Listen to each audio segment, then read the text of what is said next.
ថ្ងៃនេះនាំប្រិមិត្តទាំងអស់គ្នាទៅដើរលេងនៅជុំវិញផ្ទះខ្ញុំម្ដងហើយជុំវិញផ្ទះខ្ញុំគឺម្ខាងមានទឹកហើយម្ខាងភូមិអញ្ចឹងខ្ញុំដើរទៅខាងទឹកបាទទៅខាងកន្លែងមានទឹកអញ្ចឹងបងប្អូនព្រោះថាទៅកន្លែងមានទឹកទៅវាស្រស់ស្រាយហើយយើងឆ្លៀតពេលទៅញ៉ាំអីផងនៅកន្លែងហ្នឹងអញ្ចឹងណាបងប្អូនដោយសារតែនៅចិត្តផ្ទះខ្ញុំហ្នឹងគឺមានការហៅកាណាលឬក៏ទន្លេម៉ានណាបងប្អូនអញ្ចឹងដើរបន្តិចទៅយើងដើរកាត់តាមខាងក្រោយផ្ទះហ្នឹងទៅមានទន្លេម៉ានហ្នឹងហើយទន្លេម៉ានហ្នឹងគឺវែងរហូតទៅដល់ប៉ារីស24គីឡូបាទហើយខ្ញុំចូលចិត្តមកដើរលេងនៅកន្លែងហ្នឹងព្រោះថាកន្លែងហ្នឹងគឺវាមានខ្យល់អាកាសបរិសុទ្ធអញ្ចឹងណាហើយអត់សូវមានមនុស្សមកច្រើនទេបងប្អូនតាមមាត់ហ្នឹងគឺភាគច្រើនគឺមានភាគច្រើនអ្នកនៅជុំវិញហ្នឹងហើយនឹងមានទូកគាត់ដឹកទំនិញពីប៉ារីសមកអីអញ្ចឹងទៅគឺគាត់ឈប់សំចតសម្រាប់នៅកន្លែងហ្នឹងព្រោះកន្លែងហ្នឹងមានផែសម្រាប់ទូកហ្នឹងអញ្ចឹងណាបាទហើយខ្ញុំមកថ្ងៃនេះគឺមកពីអ្នកគ្រួសារអញ្ចឹងទៅអង្គុយលេងលំហែកំសាន្តបែបឈៀលអញ្ចឹងណាបងប្អូនព្រោះយើងសម្រាប់អញ្ចឹងមានតែអង្គុយលេងមើលទេសភាពនាយអាយអញ្ចឹងណាបងប្អូនវាជាផ្នែកមួយនៃជីវិតរបស់យើងផងដែរបងប្អូនបាទឥឡូវយើងមកដល់កន្លែងដែលយើងអង្គុយហើយបាទឥឡូវមកដល់ជួបសុនក់នេះគឺសុនក់ដែលខ្ញុំស្គាល់អញ្ចឹងបងប្អូនវាដើរហាត់ប្រាណមួយម្ចាស់វាដែរដល់អញ្ចឹងទៅជួបវាសប្បាយវាបាទនំម្ចាស់វារត់ហាត់ប្រាណនោះឥឡូវយើងរៀបចំក្រាលកម្រាលអង្គុយលេងអញ្ចឹងទៅម្ខាងមានទឹកហើយម្ខាងទៀតណាមានដើមឈើមានអីអញ្ចឹងបងប្អូននិយាយទៅវាមួយយ៉ាងដែរវាដូចជាមានផាសុខភាពដែរបងប្អូននិយាយចំទៅពេលយើងអង្គុយលេងកំសាន្តរីករាយបែបឈៀលអញ្ចឹងណាឈៀលហ្នឹងបែបសบายអញ្ចឹងបងប្អូនឥឡូវបន្តតាមដានទស្សនាទៅទៀតចាំមើលលម្អិតមើលមានអីប្លែកអញ្ចឹងបងប្អូន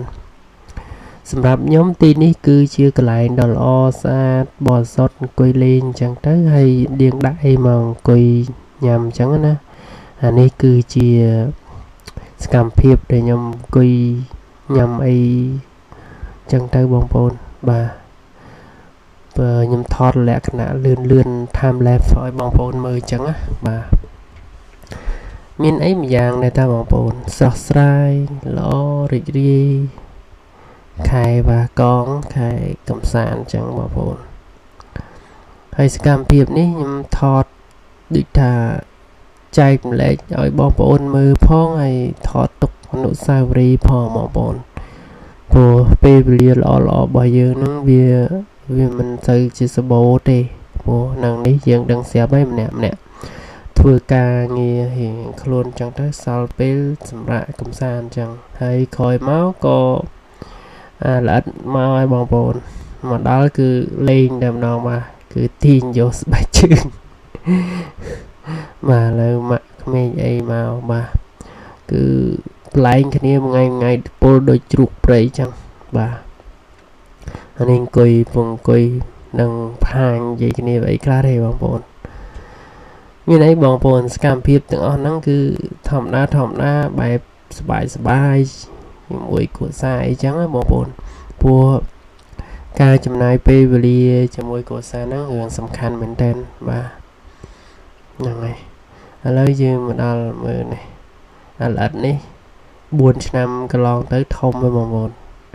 កន្លោះហើយធំប៉ិនខ្ញុំហើយណាឆ្នាំក្រោយប្រហែលធំជាងហើយឥឡូវនៅយ៉ាងដូរសំឡេងឆ្នាំហ្នឹងគេដូរសំឡេងយ៉ាងធំបន្តិចបាទអានេះខ្ញុំវិលមកជុំឲ្យបងប្អូនមើលអញ្ចឹងណាបាទបងប្អូនអង្គុយលេងកំសាន្តបែបសบายឈៀលអញ្ចឹងណាបាទស្រស់ស្រាយនិយាយចំទៅខ្ញុំចូលចិត្តទេសភាពសកម្មភាពអញ្ចឹងបាទ lấy riêng là nghĩa trái có đà mơ chung bình năng tích được đó hay cái này cứ chia plei tật môi tại can cái này rong chặt plei plương ở bằng phồn này chật nhom nắng miên cái này plei plương môi EDF á cái đôi thư plei tật màu cái này năng trắng tại plei tật nắng được chia mình hô từ đó thì cái này nắng bị cho nhom khơi nhà sạch sạch tiên sạch ngàn viên này chẳng á bia xa màu chẳng hay nhom xa thọt đây bằng phồn xa thọt rồi pre mất mưa đây hay nhưนี้ខ្ញុំពងដើរកាត់តាមស្ពានអញ្ចឹងបាទថតឲ្យប្រិមិត្តមើលបាទមិនដែរបងប្អូនទេសភាពស្អាតណាបើអ្នកចូលចិត្តស្ងប់ស្ងាត់ចូលចិត្តភាពបែបសบายកំសាន្តរីករាយមកដល់កន្លែងនេះគឺអែមហ្មងបងប្អូនជាពិសេសគឺខែក្តៅគឺយើងពិកនិចមិនខុសអំណងឯងបងប្អូនបាទហើយនេះគឺជាវីដេអូ